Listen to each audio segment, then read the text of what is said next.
WhatsApp everyone, welcome back to the channel. Guys हम लोग पढ़ रहे थे फाइनल अकाउंट्स और फाइनल अकाउंट्स की सारी क्लोजिंग एंट्रीज एडजस्टमेंट्स मैंने आपको सब करा दिया था।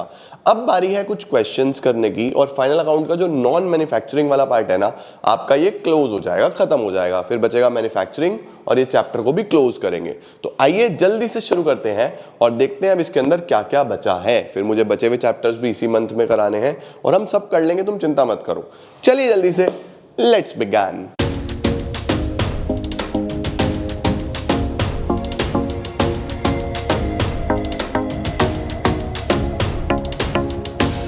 आइए बेटा जी शुरू करते हैं। बच्चों देखो, हमारे पास सबसे पहला सवाल मॉड्यूल में ये दिया हुआ है, the trial balance for the financial year ended 31 March 2022 of messrs Deepshikha shows the following details. कुछ हमारे पास डिटेल्स दी हुई है ट्रायल बैलेंस में। क्या क्या दिया हुआ है? परचेज एंड सेल दिया हुआ है, डेटर क्रेडिटर दिया हुआ है, ओपनिंग स्टॉक दिया हुआ है, क्लोजिंग स्टॉक दिया हुआ है। भाई क्लोजिंग स्टॉक बच्चों ट्रायल में दिया हुआ है ऑलरेडी। अगर ये ट्रायल में दिया हुआ है तो फिर ये एक ही जगह जाता है बैलेंस शीट में, ये ध्यान रखना। फिर ये ट्रेडिंग में एडजस्ट नहीं होता। ट्रेडिंग में एडजस्ट क्यों नहीं होता? इसका मतलब बच्चों ये ऑलरेडी जो बचा हुआ स्टॉक था ये हम परचेज में से माइनस कर चुके हैं, आपको दोबारा माइनस नहीं करना पड़ता। जो हम COGS निकालते हैं वो कैसे निकालते हैं? COGS opening stock plus net purchases plus direct expenses minus closing stock. ये क्लोजिंग स्टॉक माइनस करते हैं ना, कि ये बचा हुआ माल जो था वो परचेज में से माइनस करते हैं, है ना, तब उसकी कॉस्ट निकल के आती है। लेकिन जब क्लोजिंग स्टॉक में दिया होता है तो इसका मतलब ऑलरेडी ये माइनस हो चुका है, अब आपको नहीं करना। जब क्लोजिंग स्टॉक ट्रेडिंग में दिया होता है ना, तो समझ जाओ कि ऑलरेडी एडजस्ट हो चुका है। ठीक है सर। फिक्स एसेट्स दिए हुए हैं, लॉन्ग टर्म लायबिलिटीज दी हुई है, कैपिटल दी हुई है। ओके, कैपिटल भी हमको दे दी इसने, ठीक हो गया। अब देखते हैं जरा क्या क्या दिया हुआ है। एडिशनल इंफॉर्मेशन दी हुई है, क्रेडिटर्स का ओपनिंग बैलेंस 3 लाख रुपए का, ठीक है। You are required to calculate cost of good sold and amount paid to creditors during the year. अच्छा, सबसे पहले तो कॉस्ट ऑफ गुड सोल्ड निकालना है, तो ओपनिंग स्टॉक ही ले लेते हैं। सबसे पहले तो ओपनिंग स्टॉक हमारे पास 2 लाख रुपए का है। उसके बाद बच्चों हम नेट परचेजेस ले लेते हैं। हमारे पास नेट परचेजेस कितनी दी हुई है सर? नेट परचेज आ जाएंगी 10 लाख रुपए की। क्या कोई डायरेक्ट एक्सपेंस है? डायरेक्ट एक्सपेंस तो मुझे कोई दिख नहीं रहा। अदर एक्सपेंस है हमारे पास, तो ये तो नहीं आएगा, बस 12 लाख रुपए का आ जाएगा हमारे पास कॉस्ट ऑफ गुड सोल्ड। अगर ये क्लोजिंग स्टॉक बच्चों यहाँ पे नहीं होता ना, तो फिर मेरी जो परचेज होती ना, परचेज 10 और 3 13 की होती, क्योंकि जब ये ट्रायल बैलेंस में दिया होता है इसका मतलब हम ऑलरेडी ये परचेज में से माइनस कर चुके हैं, फाइनल परचेज है यहाँ पे। ठीक है, तो मेरा COGS तो 12 लाख रुपए का आ गया। और मुझे क्या निकालना है? मुझे निकालना है you are required to calculate cost of good sold, ये तो हो गया अमाउंट पेड टू क्रेडिटर। उसके लिए क्रेडिटर अकाउंट बनाना पड़ेगा यार, बना देते हैं छोटा सा क्रेडिटर अकाउंट। क्रेडिटर बच्चों हमारी लाइबिलिटी है, तो ओपनिंग बैलेंस इधर आएगा, balance brought down, closing balance इधर आएगा, बैलेंस कैरिड डाउन। बताओ सर ओपनिंग क्रेडिटर कितने के हैं? ओपनिंग क्रेडिटर इसने मुझे दिए 3 लाख रुपए के, और क्लोजिंग क्रेडिटर कितने के हैं? क्लोजिंग क्रेडिटर हैं जी 4 लाख रुपए के। परचेज जो हमने माल किया है तो मैं उधार का ही मान के चलूं फिलहाल, तो है ना। परचेज करा मैंने तो बाय परचेज यहाँ पे आएगा बच्चों हमारे पास परचेजेस, जो टोटल परचेजेस हैं वो हमारी 10 और 3 ये एडजस्ट हो चुका है, तो 13 लाख रुपए की हो गई। टोटल परचेजेस बच्चों 13 लाख रुपए की हो गई, है ना। बस अब बताओ जी, शुरू में इतने के थे, इतने का माल और खरीदा, 13 और 3 16 के हो गए।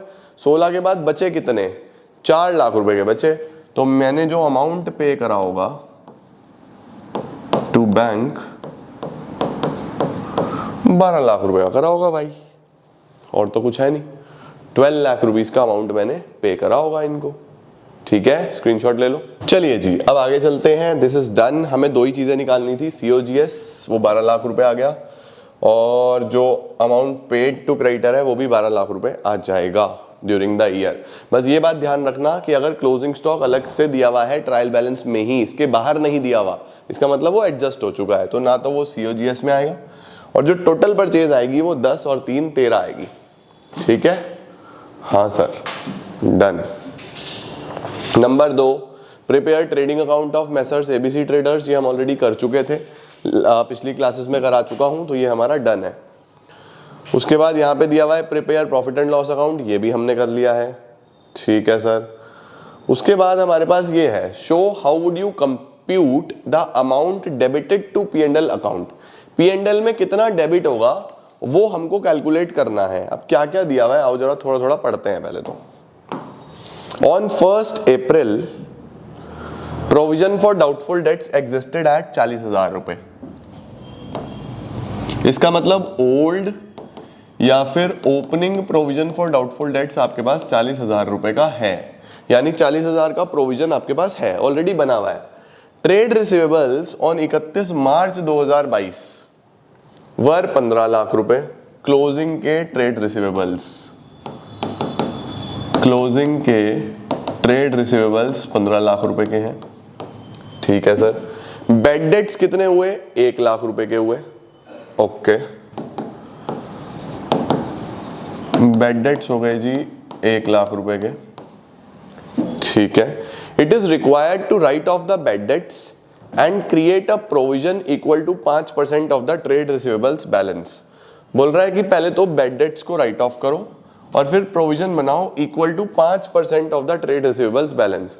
अब देखो यार, सबसे पहले जो आपके बैड डेट्स हुए हैं वो हमारे पास क्या है, देखो bad debts debit to debtor. भाई 1 लाख रुपए बैड डेट्स जो है वो डेटर में से कम कर देंगे। 1 लाख 1 लाख, तो मेरे पास जो डेटर था, डेटर मेरे पास बच्चों जो था वो था हमारे पास बेसिकली 15 लाख रुपए का।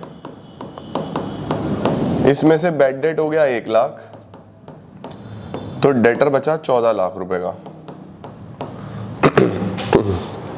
अब 14 लाख रुपए पे अगर 5% प्रोविजन बनाना है तो 14 लाख पे 5% कितना बैठता है? 14 लाख पे 5% प्रोविजन जो बैठता है वो बैठ जाएगा हमारे पास 70,000 रुपए। और पहले से कितना बना हुआ था? 40,000 रुपए। पहले से 40 बना हुआ था, तो हम बेसिकली क्या करते हैं भाई, 40 पहले से बना हुआ है, होना चाहिए 70, तो मैं बेसिकली क्या करूंगा 30 और बना लूं, काम हो जाएगा। 30,000 प्रोविजन और बना लूं, काम हो जाएगा। जो नया प्रोविजन बनना चाहिए इसका 5% बनना चाहिए। 14 लाख का 5% कितना बैठेगा? 70,000। और पहले से मेरे पास कितना है? 40,000। ये माइनस कर दो, तो 30,000 का अगर हम और प्रोविजन बना लें तो काम हो जाएगा या नहीं हो जाएगा? यही बताना है कि how will you compute the amount debited to P&L account, कितना डेबिट होगा। बस अब डेबिट शो करने के लिए क्या करो, देखो अगर आप P&L बनाओगे, अगर आप P&L बनाओगे तो P&L में सबसे पहले क्या लिखोगे? P&L में सबसे पहले लिखोगे बैड डेट्स, जो मेरे बैड डेट्स हुए। कितने के बैड डेट्स हुए? 1 लाख के। ठीक है सर, 1 लाख के तो बैड डेट्स हो गए। जो हम प्रोविजन बनाते हैं वो यहाँ से माइनस होगा बैलेंस शीट में डेटर में से। नया प्रोविजन कितने का बनाया हमने? इसका 5%, 70,000। तो डेटर तो बच गए मेरे 1330 के। ठीक है। अब जो प्रोविजन बनाया हमने वो यहाँ पे प्लस करते हैं। प्रोविजन फॉर डाउटफुल डेट्स कितना बनाया? 70। ये नया बन गया, और जो पहले से था वो माइनस कर दो क्योंकि ये ऑलरेडी था ओल्ड प्रोविजन। जब नया प्रोविजन बन जाता है तो पुराना हटा देते हैं, वही बात है ना। तो 70 में से अगर मैं 40 हटा दूं तो मुझे वही 30,000 की जरूरत पड़ेगी। तो 1 लाख और 30,000, तो टोटल 1,30,000 हमारा P&L के डेबिट साइड में आ जाएगा। इसने ये पूछा था how would you compute the amount debited to P&L account, वो हमारे पास ये 1,30,000 रुपए का आ गया। ठीक है बेटा, परफेक्ट हो गया या नहीं हो गया? देखो ये आपको पता होना चाहिए। इसके लिए आप अगर चाहो तो एक प्रोविजन का अकाउंट भी बना सकते हो। सही है, ओपनिंग प्रोविजन दिया हुआ था, उसके बाद आपके अगर बैड डेट्स हो गए तो वो आपको देखने पड़ेंगे प्रोविजन में से, है ना। तो आपके पास वैल्यू आ जाएगी कितना आप P&L में डेबिट करोगे। अगर बनाना हो तो वो भी बना सकते हैं। देखो अगर आप एक प्रोविजन का अकाउंट बनाओ तो सबसे पहले opening balance, balance brought down कितना आ गया जी, 40,000 रुपये। ये आ गया। ये तो आपके पास शुरू में प्रोविजन था। फिर आपके जब बैड डेट्स हुए तो आप करते हो बैड डेट्स टू डेटर, और उस बैड डेट्स को कहाँ से राइट ऑफ करते हो, प्रोविजन में से, है ना। तो आप प्रोविजन में से लिखोगे टू बैड डेट्स। कितने के बैड डेट्स हुए थे जी, 1 लाख रुपए के। 1 लाख तो यही हो गए, राइट। और आप जब नया प्रोविजन बनाओगे, है ना, जब आप नया प्रोविजन बनाओगे तो नया प्रोविजन आपको कितने का बनाना पड़ेगा भाई साहब, नया प्रोविजन हमें बनाना पड़ेगा टोटल 70,000 रुपए का। 70,000 रुपए का हमारे पास क्लोजिंग में प्रोविजन होना चाहिए। यहाँ पे आ गया टू बैलेंस कैरिड डाउन, 70,000 रुपये मेरे पास क्लोजिंग में होना चाहिए। तो अगर आप ध्यान से देखो, ये शुरू में था, ये होना चाहिए, ये ऑलरेडी एडजस्ट हो गया, तो आपके पास जो बैलेंस है वो P&L में चला जाएगा। 170 माइनस 40, 170 माइनस 40 130। ये 130 बेटा हमने यहाँ दिखाया था, यही तो दिखाया था। ये हमारा P&L के डेबिट में चला गया।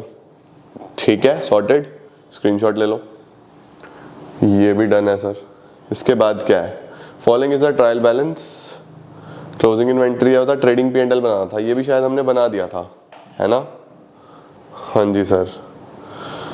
इसके बाद बच्चों एक ट्रायल बैलेंस दिया हुआ था, इससे बैलेंस शीट बनानी थी। इसके बाद बच्चों हमारे पास कुछ ऐसे क्वेश्चंस आ रहे हैं, from the above given balance sheet prepare the relevant opening entry. Opening entry कैसे होती है पता है, ओपनिंग एंट्री में हम बेसिकली क्या करते हैं, सारे एसेट्स को डेबिट करते हैं, सारी लाइबिलिटीज को क्रेडिट करते हैं, और जो डिफरेंस आता है उसको फिर हम कैपिटल में लिख देते हैं। ठीक है, तो देखो हमारे पास ये थे, तो सारे एसेट्स को हम डेबिट करेंगे। ओपनिंग एंट्री करनी है, सारे एसेट्स को डेबिट करो। कौन कौन से एसेट्स थे, तो हम करेंगे cash account debit, bank account debit, trade receivables debit, closing stock debit, machinery debit, to Mahindra and son, ये मेरे क्रेडिटर्स हैं, to Mahindra and sons, to capital. लो सर, 43,000 रुपीज का कैश हो गया, 267,500 के हमारा बैंक बैलेंस हो गया, 749,500 के रिसीवेबल्स हो गए, 9 लाख रुपए का क्लोजिंग स्टॉक हो गया, 6 लाख रुपए की मशीनरी हो गई, टू महिंद्रा 560 और टू कैपिटल 20 लाख रुपए।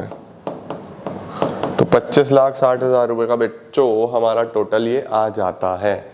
सही है। हो सकता है आपको बैलेंस शीट ना दी हो और आपको सिर्फ वैसे ही वैल्यूज दे दे, तो आपको एसेट्स और लायबिलिटीज देगा, तो आपको कैपिटल खुद से बैलेंस में निकाल लेना है। ठीक है, ये हमारी हो गई ओपनिंग एंट्री। सिंपल सी ओपनिंग एंट्री तो इसी तरीके से होती है, सारे एसेट्स डेबिट टू सारी लायबिलिटीज और डिफरेंस में कैपिटल निकल जाता है। इसका भी स्क्रीनशॉट लो, अगले पे चलते हैं। चलें जी आगे, सॉर्टेड हो गया। Shri Mittal gives you the following trial balance and some other information. अच्छा जी, क्लोजिंग इन्वेंट्री दिया हुआ है, फाइनल अकाउंट्स बनाने हैं श्री मित्तल जी के। बना देते हैं फटाफट से फाइनल अकाउंट्स, है ना, जल्दी जल्दी से बनाते हैं बच्चों। Trading P&L balance sheet, main तो फाइनल अकाउंट्स की ही प्रैक्टिस करनी है आपको। ठीक है, तो हम ट्रेडिंग P&L ले लेंगे इधर, और इधर बैलेंस शीट बना देते हैं।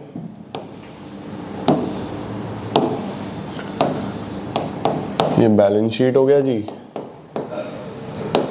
ये ट्रेडिंग एंड P&L हो गया जी। ठीक है सर, चलो फटाफट से देखते हैं। सबसे पहले कैपिटल दिया हुआ है कितने का, इनका कैपिटल दिया हुआ है 8,70,000 रुपए का। कैपिटल 870, कैपिटल तो पता है आपको लायबिलिटीज में आता है, 870 का कैपिटल आ गया बच्चों। ठीक है, और क्या क्या दिया हुआ है, परचेज एंड सेल, 6/5 की परचेज, 12/10 की सेल। 6/5 की परचेज, 12/10 की सेल। अगर रिटर्न्स नहीं होगी तो फिर बाहर कर दूंगा, एक बार अंदर लिख रहा हूं, बाय सेल्स टू परचेजेस। ठीक है जी, चलो सर ये भी हो गया। उसके बाद ओपनिंग स्टॉक दिया हुआ है 72, ओपनिंग स्टॉक दिया हुआ है 72। 72,000 रुपीज़ का बच्चों ओपनिंग स्टॉक है। फिर हमारे पास परचेज हो गया। उसके बाद trade receivables and trade payables, ये आपकी बैलेंस शीट का काम है। Receivables 90, payables 170। Receivables 90, payables 170। लो सर, रिसीवेबल्स 90, पेबल्स 170, 90 और 170, ठीक है। फिर 14% बैंक लोन, लोन एंड में लिया है, एंड में लिया है तो उस पर कोई इंटरेस्ट नहीं लगेगा, बस बैंक लोन है सिंपल, 2 लाख रुपए का 14% bank loan. 14% bank loan 2 lakh रुपए का हो गया जी। 2 लाख रुपए का 14% बैंक लोन हो गया। उसके बाद लिखा हुआ है ओवरड्राफ्ट। ओवरड्राफ्ट जो है 1,12,000 रुपए का है। ओवरड्राफ्ट 1,12,000 रुपए का है, तो इस पे भी कोई ब्याज नहीं बनेगा अभी, क्योंकि बिल्कुल लास्ट में लिया है। 1,12,000 रुपए का बच्चों ओवरड्राफ्ट हो गया। और क्या दिया हुआ है? Salary 270, advertisement 110। Salary 270, advertisement 110। 270 की सैलरी, 110 का एडवर्टीजमेंट, ठीक है। सैलरी हो गया, एडवर्टीजमेंट हो गया। उसके बाद लिखा हुआ है अदर एक्सपेंसेस 60,000 रुपए के। अदर एक्सपेंसेस 60,000 रुपए के।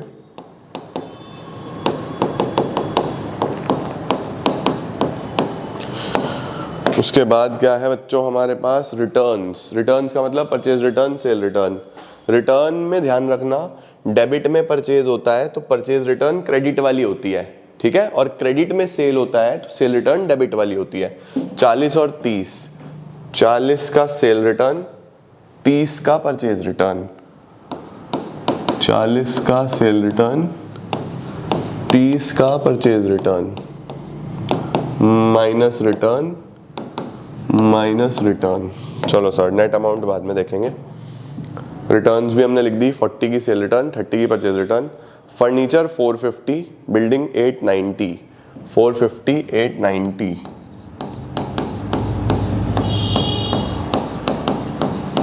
ये है फर्नीचर एंड बिल्डिंग, ठीक है सर। और क्या है जी इनके पास खातों में? फर्नीचर हो गया, बिल्डिंग हो गया, कैश है 2,000 रुपये का, फिर जीएसटी है, जीएसटी को भी करते हैं। कैश है हमारे पास 2,000 रुपये का। जीएसटी के लिए बच्चों सबसे पहले मैं एक काम कर रहा हूँ, 3 कॉलम बना रहा हूँ। ये वर्किंग नोट बना दिया मैंने, आईजीएसटी के लिए, सीजीएसटी के लिए, एसजीएसटी के लिए। अब मैंने आप लोगों को समझा दिया था, पहले हमेशा आईजीएसटी करो, फिर सीजीएसटी करो, फिर एसजीएसटी करो। आउटपुट लिखेंगे सबसे पहले तो, जो सरकार को देना है। आउटपुट के बारे में क्या डिटेल है हमारे पास? सर आउटपुट आईजीएसटी है 15,000 रुपये का। आउटपुट आईजीएसटी 15,000 रुपये, ठीक है। इनका कोई आउटपुट नहीं दिया हुआ। इनपुट किसका दिया हुआ है? इनपुट हमको सीजीएसटी और एसजीएसटी का दिया हुआ है 9,000 रुपये। 9,000 रुपये ये वाला इनपुट है, 9,000 रुपये ये वाला इनपुट है। अब मुझे जल्दी से बताओ जरा बच्चों फटाफट से, हमने ये सीखा था कि इनका इनपुट आपस में एडजस्ट नहीं हो सकता, इधर तो एडजस्ट हो ही सकता है ना। तो पहले मैं ये 9,000 रुपये का जो इनपुट है इसको यहाँ से कैंसिल करके यहाँ पे एडजस्ट करूँगा, यानी 9,000 रुपये इसमें से माइनस हो जाएंगे। तो अब कितना बचेगा? 6। ये बच गया 6,000 रुपये आईजीएसटी, जो अभी हमें और भरना है। फिर मेरे पास ये वाला जो एसजीएसटी है, इसमें से 6,000 और यहाँ पे ले आऊँगा तो ये कैंसिल होगा, यहाँ पे बचेगा 3,000 और 6,000 यहाँ एडजस्ट करके इसको कर दूंगा नील, कि भाई अब आईजीएसटी तो भरना नहीं। भाई 15,000 रुपये भरना था, लेकिन मेरे पास इनपुट थे सीजीएसटी एसजीएसटी के, उसको यहाँ एडजस्ट करके इसको 0 कर दिया। अब बस एक इनपुट बचा मेरे पास एसजीएसटी का 3,000, वो मेरा एसेट हो जाएगा।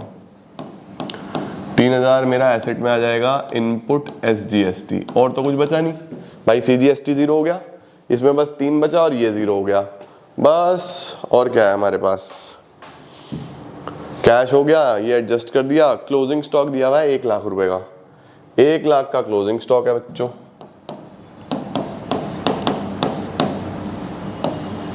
यहां भी आएगा और इधर भी आएगा। बाय क्लोजिंग स्टॉक 1 लाख रुपए, बस हो गया हमारा काम। इजी सा सवाल था ये, तो कुछ खास था भी नहीं। तुम लोग सारे के सारे सीए लोग हो, तुम्हें क्या दिक्कत है। 12 10 माइनस 40, 11 70, 6 5 माइनस 30,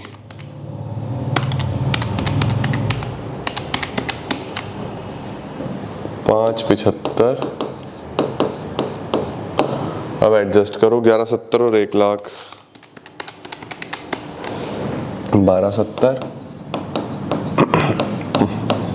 12 70 में से 72, 5 75, 6,23,000। ये बच्चों आपका ग्रॉस प्रॉफिट आ गया। जीपी कैरेट डाउन, इसको ब्रॉड डाउन कर लो, 6,23,000। ठीक है, इसमें से ये खर्चे हटा दो, 2 70, 1 10, 60,000, 1,83,000 रुपीज़ का आपका नेट प्रॉफिट आ गया।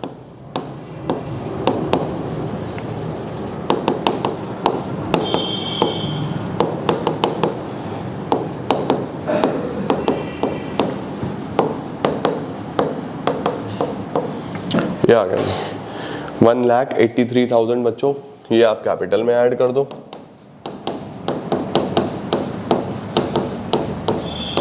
तो 870 माइनस 183, सॉरी प्लस 10,53,000 रुपए का हमारे पास कैपिटल हो गया इसका। अब इसका टोटल लगाओ, 10,53 प्लस 170 प्लस 2 लाख प्लस 1,12,000, 15,35,000 तो ये हो गया बेटा।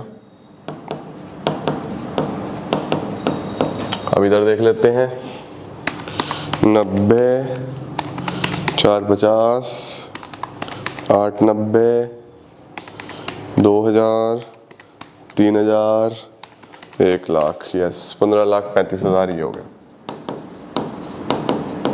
ये हमारा फाइनल अकाउंट तैयार हो गया। देखो, trading P&L balance sheet with adjustment, simple सा सवाल था, कुछ ज़्यादा कॉम्प्लिकेटेड क्वेश्चन नहीं था, बस जीएसटी ध्यान से करना है। स्क्रीनशॉट लो, फिर अगले पे चलते हैं। चलो जी, ये डन हो गया बच्चों। आइए सर, ये वाला हमारा सवाल डन है जी। आगे क्या है, mister Mohan gives you the following trial balance. फिर से एक ट्रायल बैलेंस दिया हुआ है, इस बार काफ़ी कुछ है। क्लोजिंग स्टॉक है और डेप्रिसिएशन है। ट्रेडिंग और P&L बनाना है for the year ending 31 March 2022 and balance sheet of mister Mohan. ठीक है जी, आओ जरा बनाते हैं फटाफट से। ये तो हम कर चुके हैं ऑलरेडी। एक trading P&L,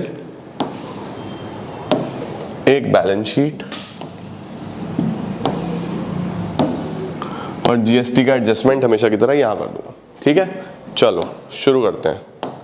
trading P&L balance sheet तो लिख लोगे, इतनी तो उम्मीद रख लूं मैं तुम्हारे से, सारे सीए वाले हो। डेप्रिशिएट करना है बस फर्नीचर को और क्लोजिंग स्टॉक है। ठीक है, बस इतना याद रखना है मुझे, फर्नीचर को डेप्रिशिएट करना है। कैपिटल 650, फिर परचेज सेल दिया हुआ है, पहले कैपिटल 650 लिख लूं। कैपिटल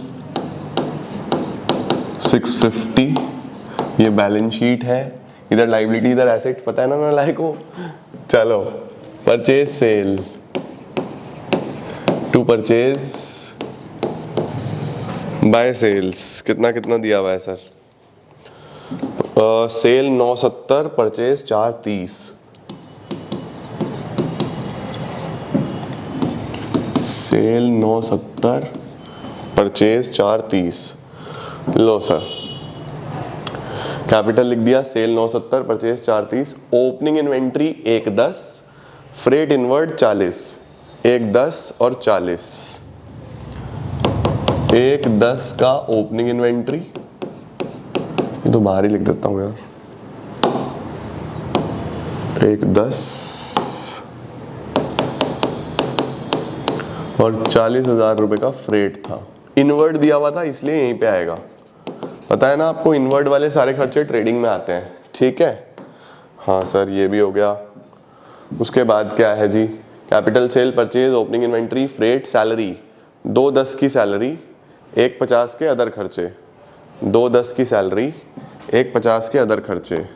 2,10 की सैलरी, 1,50 के अदर खर्चे।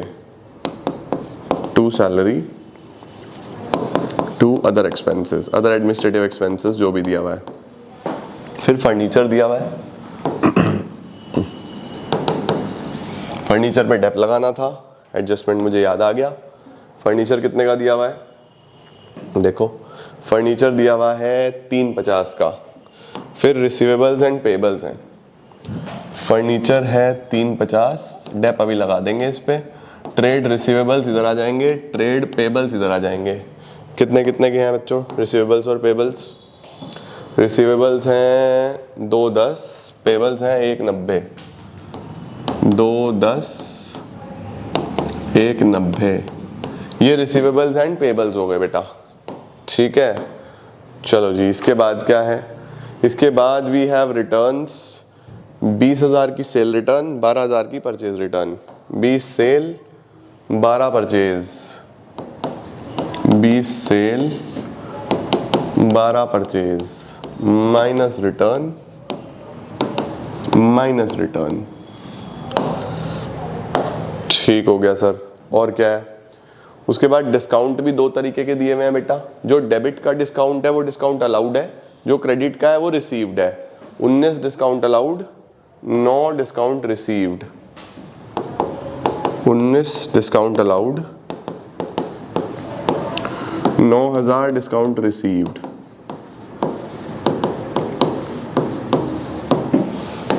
ठीक है सर, ये भी हो गया। और क्या है? उसके बाद बच्चों बेड डेट्स दिया हुआ है। 5,000 रुपए के हमारे बेड डेट्स हुए हैं। ओके, 2 बेड डेट्स, 5,000 रुपए के बेड डेट्स हो चुके हैं। और क्या है जी? और क्या है सर?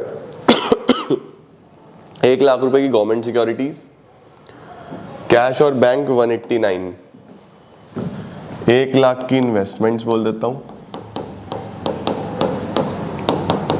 और 189 का है कैश एंड बैंक। ये इनका कैश और बैंक मिला के एसेट्स हो गए आपके। चलो सर, अब जीएसटी के बारे में थोड़ी सी डिटेल है। जीएसटी में इनपुट है सीजीएसटी और एसजीएसटी। 1 मिनट से कौन फोन कर रहा है मुझे? चलो जी, शुरू करते हैं बच्चों। फोन बहुत आता है मुझे, तुम देखते हो कैसे फोन बजता है। 1 घंटे में 60 कॉल आ जाती है। अच्छा जी, इनपुट सीजीएसटी एसजीएसटी तीनों का आउटपुट दिया हुआ है। ठीक है जी, ओके। वही 3 कॉलम हमेशा की तरह हमारे। सबसे पहले आईजीएसटी को एडजस्ट करेंगे, फिर सीजीएसटी को एडजस्ट करेंगे, फिर एसजीएसटी को एडजस्ट करेंगे। पहले हमेशा की तरह आउटपुट लिखेंगे, ठीक है, जितना भी आउटपुट दिया हुआ है। कितना आउटपुट दिया हुआ है मुझे बताओ जरा। आउटपुट है सर 6,000, 8,000, 8,000, 6,000, 8,000, 8,000, 6, 8, 8। अब इनपुट बताओ जी कितना कितना है इनका। इनपुट है सर सीजीएसटी और एसजीएसटी है बस 10,000। अच्छा, 10,000 सीजीएसटी, 10,000 एसजीएसटी, ये इनपुट है। इधर कोई इनपुट नहीं है, इधर हमारे पास कोई भी इनपुट नहीं है। अब इसको अगर एडजस्ट करना हो तो हम क्या कर सकते हैं, जरा सोचो, सोचो जरा बच्चों, सोचो जरा बच्चों। हमें 6,000 रुपये ये सरकार के देने हैं। 6,000 रुपये ये आईजीएसटी में सरकार के देने हैं। और यहाँ पे मेरे पास अगर मैं देखूँ तो यहाँ 8 से 8 खत्म होगा तो 2,000 रुपये का इनपुट बचेगा। यहाँ पे भी 8 से 8 खत्म होगा तो 2,000 रुपये का इनपुट बचेगा। ऐसा ही है, ठीक है ना? हमारे पास हिसाब किताब तो यही बैठता है। तो अब हम सिंपली क्या करेंगे, इसको एडजस्ट कर देंगे। तो 2000 रुपये इधर ये एडजस्ट होंगे, 2000 ये एडजस्ट होगा। तो अब देखो 6 देने थे, 4000 एडजस्ट कर दिया, 2000 देना बच जाएगा, ये आउटपुट बच जाएगा भाई। 2 से 2 यहाँ 4 कटा, तो यहाँ बस 2000 रुपये का आउटपुट बच गया। ठीक है, ये भी निल, ये भी निल, और 2000 रुपये अब देने हैं सरकार के, ये हम यहाँ लिख देंगे आउटपुट IGST, ये सर आपके हमें देने हैं। ठीक है जी, अब क्या रह गया, बस डेप्रिसिएशन लगाना है और closing stock. Closing stock 180, depreciation 10%। Closing stock 180,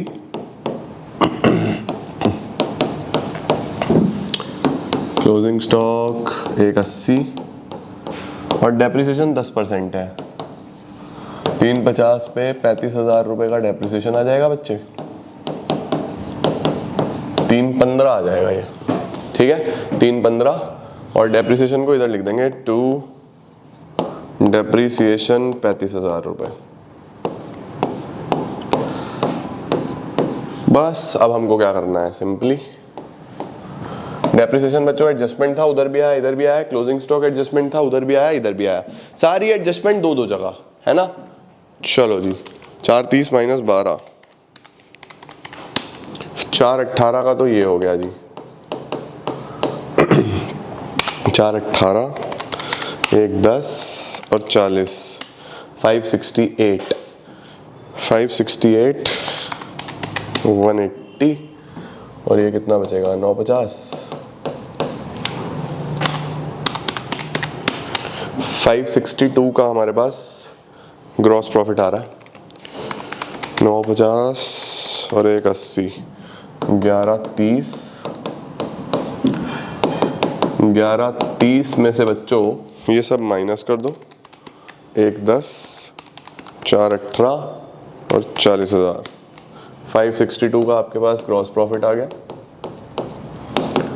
2 GP carried down, इसको ब्रॉड डाउन कर लो by GP brought down 562 plus 9,571, इसमें से ये सब हटाओ, 2,10,000, 1,50,000, 19,000, 5,000, 35,000, 152।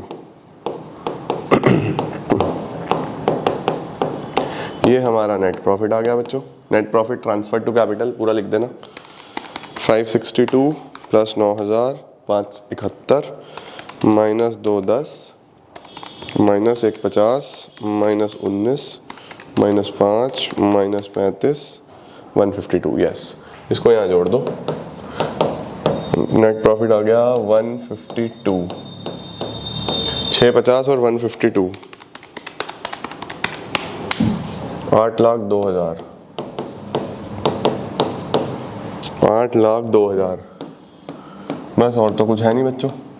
8,02,000, 190 और 2, 994, और इधर देखें तो 3,15,000, 2,10,000, 1,00,000, 189 और 180, 994। लो जी, बेसिक्स मजबूत होने चाहिए। गलती करोगे तो GST में करोगे, बाकी कहीं नहीं करोगे। मुझे पता है तुम सब कर लोगे बढ़िया तरीके से। ठीक है, सिंपल, क्लियर। हाँ सर, मस्त हो गया तो हमारा काम। चलो जी, इसके बाद क्या है, 1-2 सवाल रह गए होंगे बस अब तो। बैलेंस शीट दी हुई है, ओपनिंग एंट्री करनी है। लो जी, ये आप करोगे, ओपनिंग एंट्री खुद से करोगे बच्चों। ओपनिंग एंट्री अभी आपको सिखाई, क्या करोगे, assets debit, inventory debit, trade receivable 188 से करना, trade receivable debit, cash debit, to provision. Provision liability side लिखें या इसमें से माइनस करें, एक ही बात होती है। तो to provision, to trade payable, to bank overdraft, to capital. तुम्हारा होमवर्क है, पोपट लाल जी का काम करना है। उसके बाद हमारे पास एक बैलेंस शीट दिया हुआ है, बैलेंस शीट नहीं, बैलेंसेस दिए हुए हैं। अच्छा, prepare trading and P&L account and the balance sheet. हमारे पास कुछ एडजस्टमेंट्स हैं, आओ यही करते हैं, फिर क्या बचेगा। Following is the balance sheet messrs maple.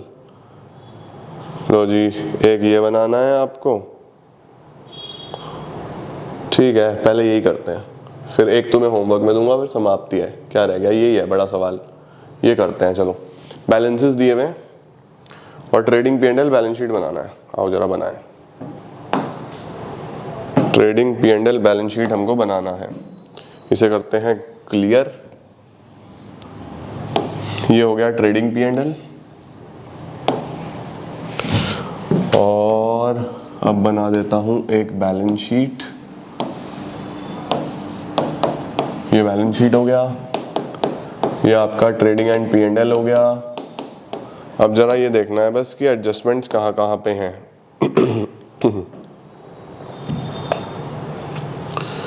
Adjustments जो हैं बच्चों, डेप्रिशिएशन है बिल्डिंग पे, फर्नीचर पे,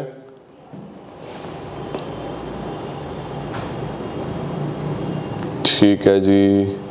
office equipment 15%, typewriter wrongly debited to purchase, motor car 20%। क्या क्या बसट करी हुई है।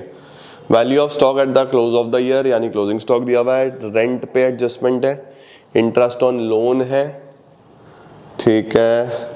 उसके बाद हमारे पास प्रोविजन फॉर बेड डेट्स 5% बनाना है। इंश्योरेंस प्रीमियम में 40,000 लाइफ इंश्योरेंस है, and the balance of the insurance charges cover the period. ठीक है, चलो करते हैं, शुरू करते हैं, स्टार्ट करते हैं। Cash in hand, cash at bank, 31 मार्च 2022 के हिसाब से हम सब कुछ बना के चलेंगे, ठीक है। Cash in hand, cash at bank 14 और 26, ठीक है जी। कैश और बैंक 14,000 और 26,000। लो जी, कैश हो गया, बैंक हो गया, 14,000 26,000, डन है सर। और क्या है, फिर दिया हुआ है इसने हमें डेटर 860 के, opening stock 620, debtor 860, opening stock 620। Debtor इसलिए अंदर लिख रहा हूँ क्योंकि उस पे हमें प्रोविजन वगैरह बनाना था, ठीक है। जब बनाना होगा तब देखूंगा लास्ट में, फिलहाल लिखता चल रहा हूँ एक बार तो। कैश हो गया, बैंक हो गया, डेटर हो गया, स्टॉक हो गया। फर्नीचर फिक्सचर कितने हैं जी, फर्नीचर फिक्सचर 214, ऑफिस इक्विपमेंट 160, 214 और 160, 214 160। ये है फर्नीचर एंड फिक्सचर, ये है ऑफिस इक्विपमेंट। मेरे हिसाब से दोनों पे डेप होना चाहिए।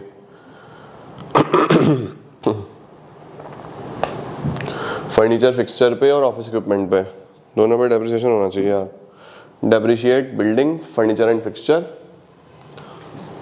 और जी ऑफिस इक्विपमेंट 15%। देखो ये डेप्रिसिएशन सब बाद में लगा लेंगे, कोई दिक्कत नहीं है। चलो, फर्नीचर फिक्सचर हो गया, ऑफिस इक्विपमेंट हो गया। बिल्डिंग, बिल्डिंग पे भी डेप है क्या, बिल्डिंग और मोटर कार है जी, बिल्डिंग पे भी डेप्रिसिएशन है, मोटर कार पे भी है। चलो सब भाई साहब एडजस्टमेंट भरी हुई है। Building 6 lakh, motor car 2 lakh. अच्छा जी, building 6 lakh, motor car 2 lakh. ये है बिल्डिंग, ये है motor car.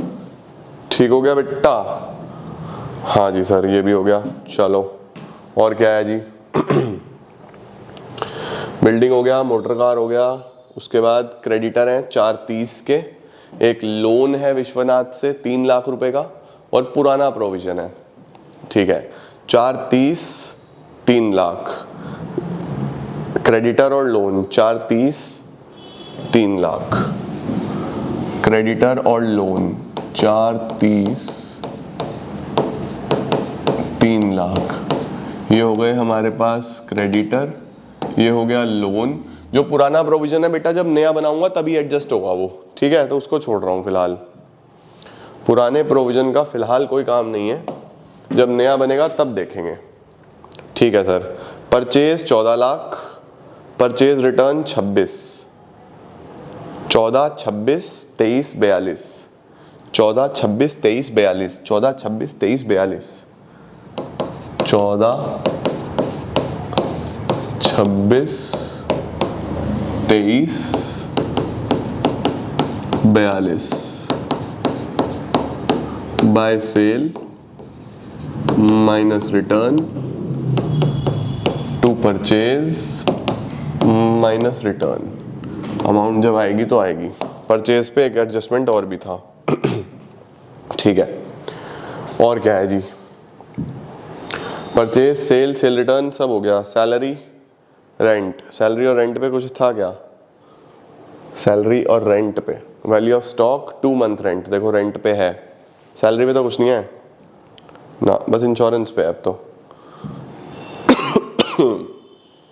Salary 1/10, salary 1/10, rent 55, salary 1/10, rent 55।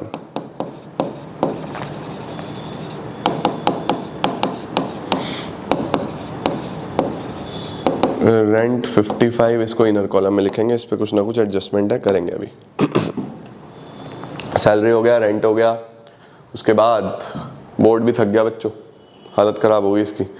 Salary हो गया, रेंट हो गया। Interest on loan from Vishwanath, भाई जो लोन लिया था ना हमने विश्वनाथ पे, ये इसका ब्याज के बारे में बात कर रहा है। इंटरेस्ट ऑन लोन 27,000 रुपये हमने दिया है, इस पे शायद एडजस्टमेंट भी है। यस, ये है ना। चलो फिलहाल इसका मतलब इंटरेस्ट को इनर कॉलम में लिख दो आप। इंटरेस्ट 27,000 रुपये का इनर कॉलम में लिखो, 27,000 रुपये का इंटरेस्ट इनर कॉलम में हमने लिख दिया। और क्या है बच्चों? आ जा यार,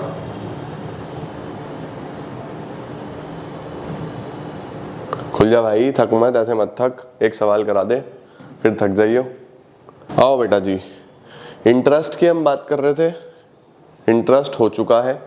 इंटरेस्ट ऑन लोन हमने लिख दिया 27,000 रुपये का। Rates and taxes 21, discount allowed, discount received. Rates and taxes पे तो कुछ नहीं है, रेट्स एंड टैक्सेस पे तो कुछ नहीं है ना, कुछ नहीं है, वो तो अगला है ना। हाँ, rates and taxes, discount allowed, discount received, freight 21, 24, 16, 21, 24, 16, 12, 21, 24, 16, 12, 21। Interest के लिए जगह छोड़ दूँ थोड़ी सी। Discount, by discount to freight. चलो सर, इसके बाद क्या है? फ्रेट तक हमने कर दिया, उसके बाद carriage outward 20, drawings 20, carriage outward 20, outward है बच्चों, ड्राइंग्स 20। तो जब भी कैपिटल आएगा उसमें से माइनस कर रहा हूँ ड्राइंग्स। मैं सोच ही रहा था पिछले 2 सवालों में ड्राइंग्स नहीं आया यार, ऐसे कैसे नहीं आया? घर ही नहीं लेके जा रहा पैसा, हद होगी। चलो जी, ड्राइंग्स हो गया। Printing stationery 18, electricity 22, printing stationery 18, electricity 22, to printing and stationery, to electricity. ठीक है, प्रिंटिंग स्टेशनरी हो गया, इलेक्ट्रिसिटी हो गया। इंश्योरेंस 55, जनरल एक्सपेंसेस 30, इंश्योरेंस पे कुछ था, insurance 55, general expenses 30।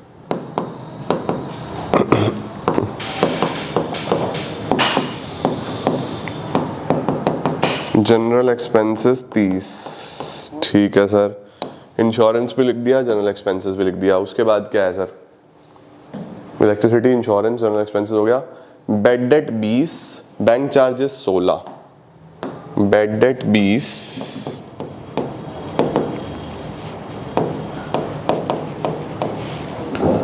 Bank charges 16,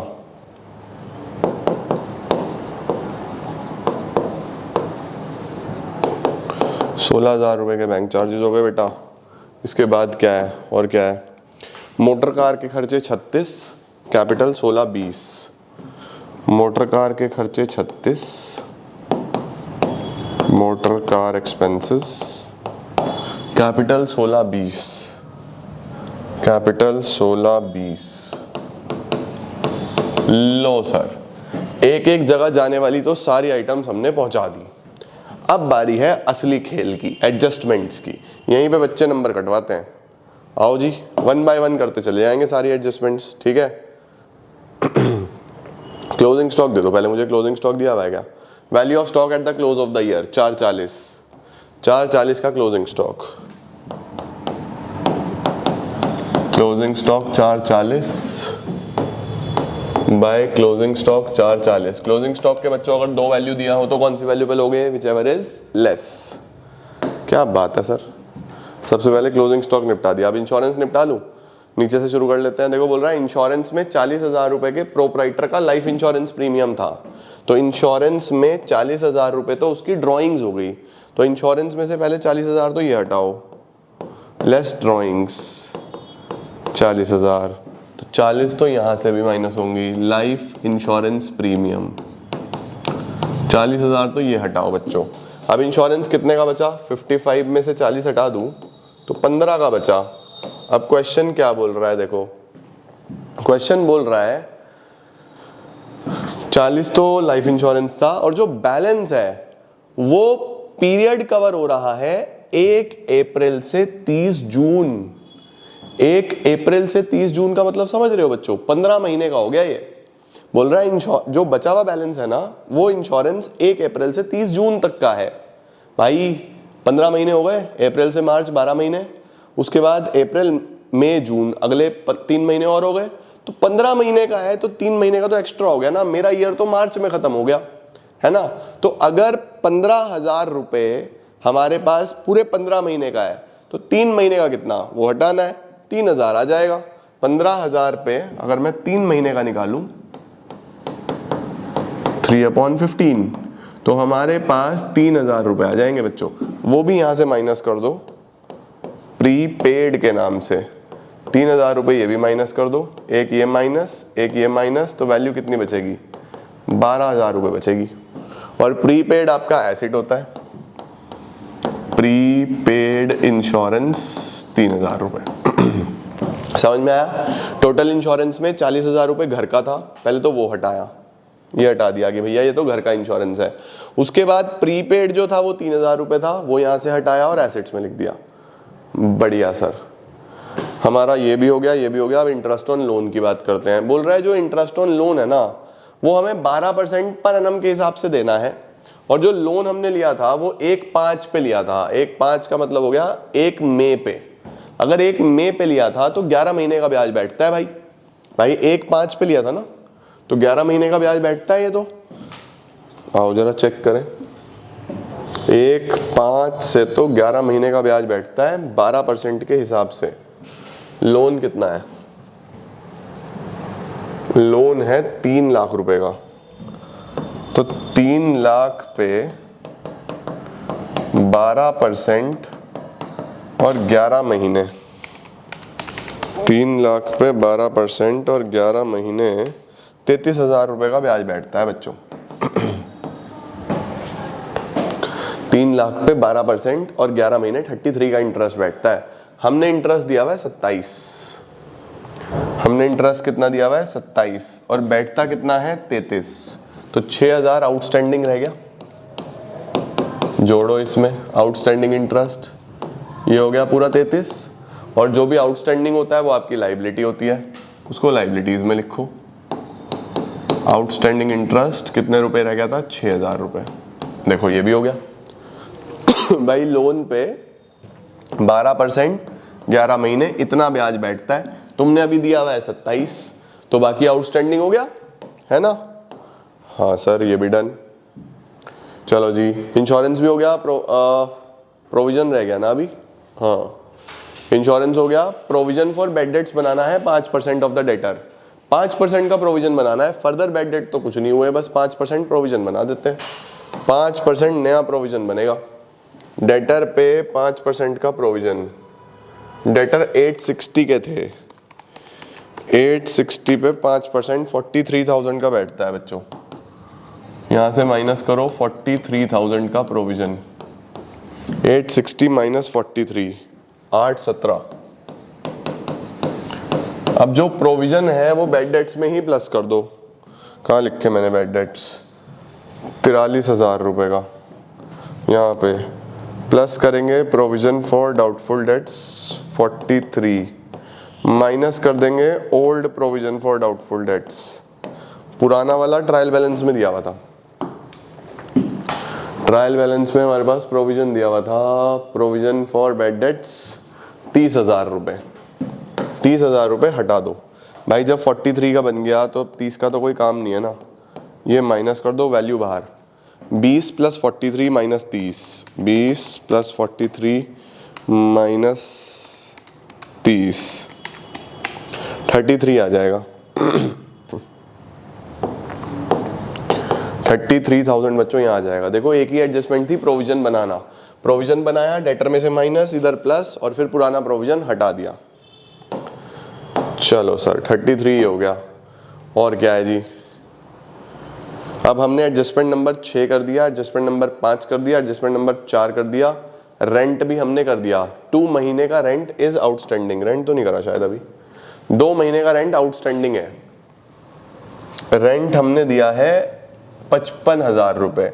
अब देखो बच्चों 2 महीने का आउटस्टैंडिंग है, इसका मतलब ये रेंट 10 महीने का हुआ भाई। अगर 55,000 रुपये 10 महीने के हैं तो 1 महीने का कितना हुआ, 5500, 5500 हो गया ना बेटा।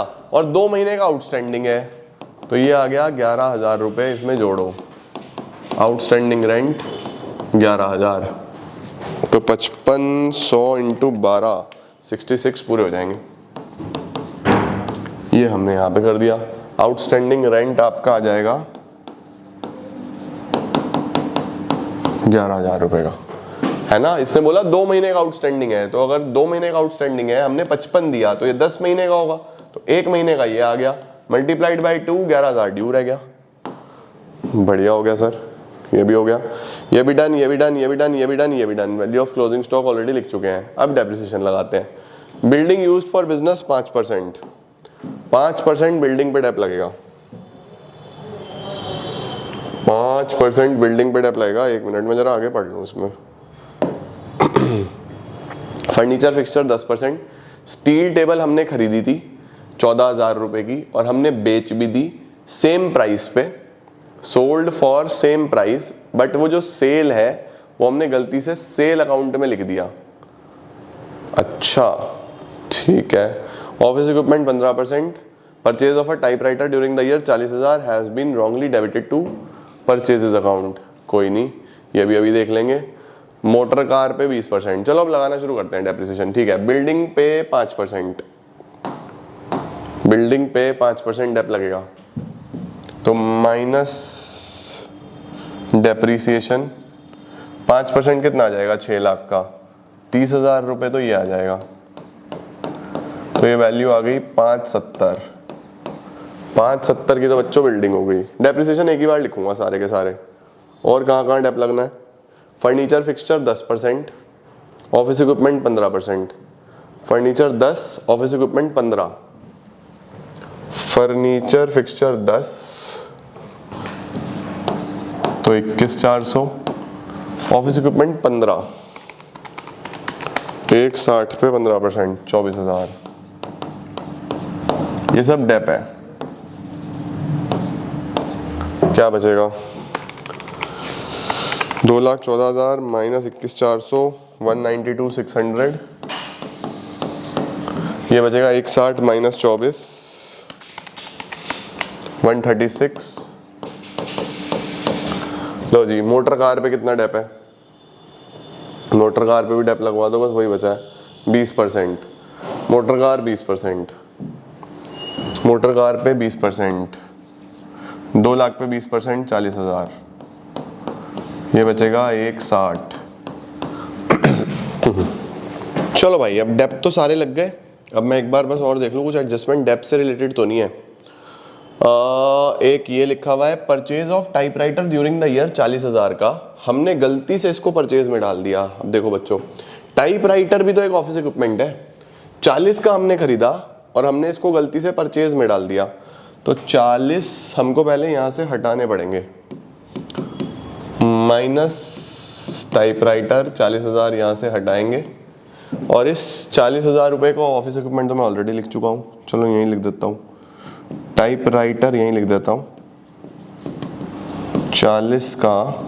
अब इस पे भी तो डेप लगेगा यार, क्योंकि ये भी तो एक ऑफिस इक्विपमेंट ही है ना। ऑफिस इक्विपमेंट पे कितना परसेंट लगाया मैंने, 15% लगाया ना। हाँ, तो 40,000 पे 15% कितना बैठता है, 40,000 पे 15% 6,000 का डेप ये बैठता है बच्चों। 6,000 का डेप ये हो गया तो 34 हो गया ये। ओके, अब क्या है हमारे पास, बस अब एक एडजस्टमेंट बची है और कार्यक्रम समाप्त है फिर इस सवाल का। एक स्टील टेबल हमने खरीदा था बच्चों 14,000 रुपए का, हमने वो बेच भी दिया लेकिन हमने गलती से उसको सेल में लिख दिया। अरे यार, टेबल खरीदा था, ठीक है। अब टेबल जो हमने खरीदा था वो कहाँ जाना चाहिए था, वो जाना चाहिए था फर्नीचर में, है ना। और हमने उसको it was sold at the same price but the sale proceeds were wrongly credited to sales account. हमें ऐसा लगा कि भैया ये तो हमने माल बेचा है, तो सेल में हमने 14,000 रुपए डाले हैं फर्नीचर सोल्ड के। तो सबसे पहले तो सेल में से यहां से माइनस करना पड़ेगा 14,000 रुपए जो हमने फर्नीचर सोल्ड के डाल दिए। टेबल तो फर्नीचर हो गया ना बच्चों, वो मैंने गलत लिख दिया। अब इसका मतलब यहाँ फर्नीचर जो था ना बेटा, ये डेप्रिसिएशन सही करना पड़ेगा। ये फर्नीचर 214 का नहीं था, 214 में से 214 में से 14,000 रुपए तो बिक गया, 214 में से 14,000 रुपए तो बिक गया, ये तो सोल्ड हो गया। तो डेप कितना लगेगा, 214 माइनस 14, 2 लाख रुपए पे लगेगा। 2 लाख पे फर्नीचर का डेप कितना था, फर्नीचर का डेप था 10%, तो 2 लाख पे 10% बच्चों 20,000 रुपए का डेप लगेगा। ये आएगा 180, ये आएगा। देखो हमने एक फर्नीचर बेचा, टेबल एक फर्नीचर था, वो बेचा तो यहां से माइनस होगा, है ना। और हमने उसको गलती से सेल में लिख दिया तो सेल में से भी माइनस होगा। अब जो बचा हुआ फर्नीचर है उसी पे तो डेप लगाऊंगा ना यार। बढ़िया सर। अब टोटल डेप्रिसिएशन कितना कितना हुआ, टोटल डेप्रिसिएशन एक ही बार में लिख दूंगा, आप एग्जाम में अलग अलग लिखना, मैं एक ही बार में लिख रहा हूं, ठीक है। सबसे पहले 20, 24, 30, 40, 6, 20, 24, 30, 40 और 6, 120 का डेप हो गया बच्चों। 1,20,000 रुपए का डेप हो गया। टोटल डेप्रिसिएशन लिख दिया मैंने यहाँ पे। देखो एक ये था 6,000 रुपए का, एक ये था, एक ये था, एक ये था और एक ये था। टोटल हमारे पास ये थे। ठीक हो गया बेटा, बस और तो कोई एडजस्टमेंट भी नहीं है हमारे पास, सॉर्टेड है। हो गई ना सारी? हाँ सर, सब हो गई। बस अब तो अगला सवाल है, ये तुम होमवर्क में करोगे एक सवाल आज और चैप्टर तुम्हारा क्लोज है। बस हो गया यार, अब तो और क्या करते हैं, फाइनलाइजेशन, खातों का फाइनलाइजेशन करो। तुम प्रो तो हो ही चुके हो अब तुम सारे के सारे। 23 लाख माइनस 42,000 22,58,000, 22,58,000 और 4,40,000, 26,98,000। इसमें से बच्चों जी पहले परचेज निकाल लो यार। 14 लाख माइनस 26, 13,74।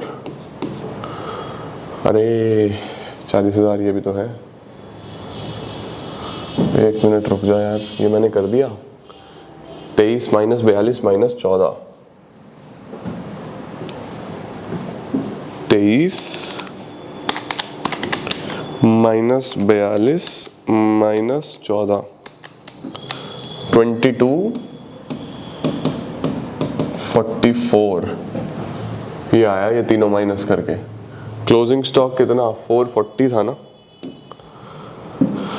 क्लोजिंग स्टॉक कितना था सर इसमें, क्लोजिंग स्टॉक कितना था सर इसमें, क्लोजिंग स्टॉक कितना था sir, value of closing stock 440। ठीक है 440, तो जो हमारा टोटल आएगा वो आएगा कितना, 2244 और 440, 2684। ये आ रहा है। और इधर परचेज में से दो चीज़ें माइनस करनी है, 14 लाख माइनस 26,000 माइनस 40,000, 13,34,000। ये चलो जी, अब हो जाएगा 26,84 माइनस 620 माइनस 13,34,000 माइनस 12,000, 7,18,000 रुपये का जीपी आ रहा है बच्चों। 2 जीपी कैरी डाउन, फिर इसको नीचे ले आओ, बाय जीपी ब्रॉड डाउन 7,18,000। 7, 18 और 16,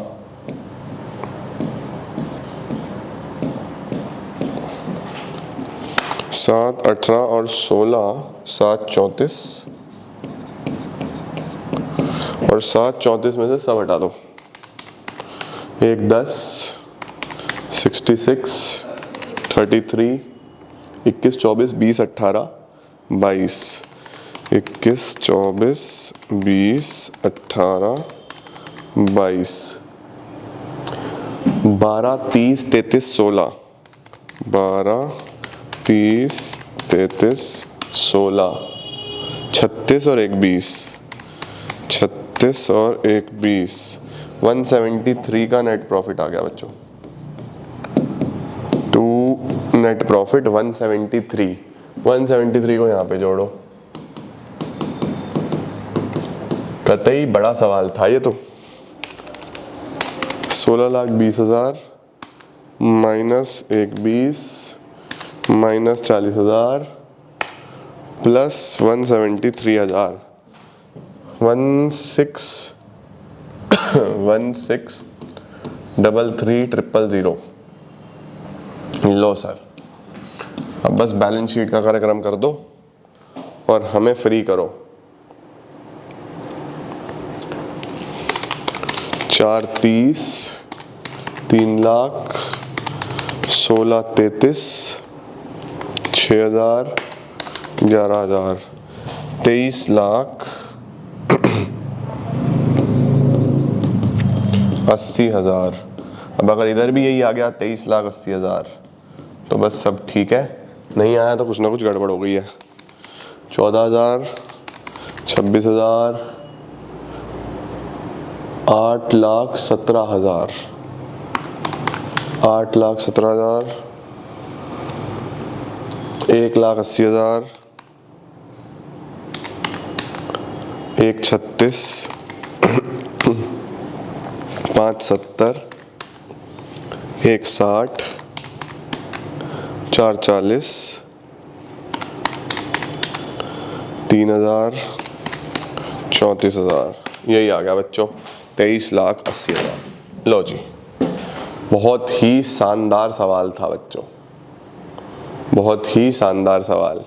तो बड़े ध्यान से आपने, मुझे उम्मीद है मेरे साथ साथ इस सवाल को करा होगा और आपका पूरा ही हर चीज़ इसके अंदर लगभग कवर हो रही है।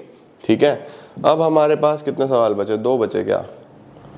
अगले क्लास में नया चैप्टर शुरू करूँगा, मैन्युफैक्चरिंग वाला। ठीक है, ये तुम ट्राई करो आज मैपल वाला। लो जी, ये इसके एडजस्टमेंट्स हैं। परचेज में ये चीज़ें थी और इसके बाद क्या बोल रहा है? Transfer to reserves. अरे ये तो कुछ भी नहीं है यार, कौन सी ट्रांसफ़र टू प्रोविजन में जाएंगी, कौन सी ट्रांसफ़र टू रिजर्व में जाएगी, ये तो कुछ नहीं है बेटा, ये तो छोटी सी चीज़ है, इसमें कुछ नहीं है। ये है मेन चीज़, ये तुम ट्राई करो आज। हो गया, बहुत बढ़िया। नहीं हुआ तो कमेंट सेक्शन में बता देना, अगली क्लास में ये भी करा दूंगा। स्क्रीनशॉट लो, एक सवाल ट्राई करो, होमवर्क में दे रहा हूँ, आखिरी है ये मॉड्यूल में। ये हो गया जी, ये लो। तो ये था बच्चों हमारा final accounts for non manufacturing. अब मैन्युफैक्चरिंग वाले पे चलेंगे, कुछ नई चीज़ें सीखेंगे और चैप्टर आपका क्लोजिंग की तरफ चला जाएगा। ठीक है, आज के लिए इतना ही। बहुत बहुत धन्यवाद। Thank you so much for joining in. I am gonna see you all very soon. Till then, see ya, take care, bye bye, keep growing, keep glowing and keep smiling.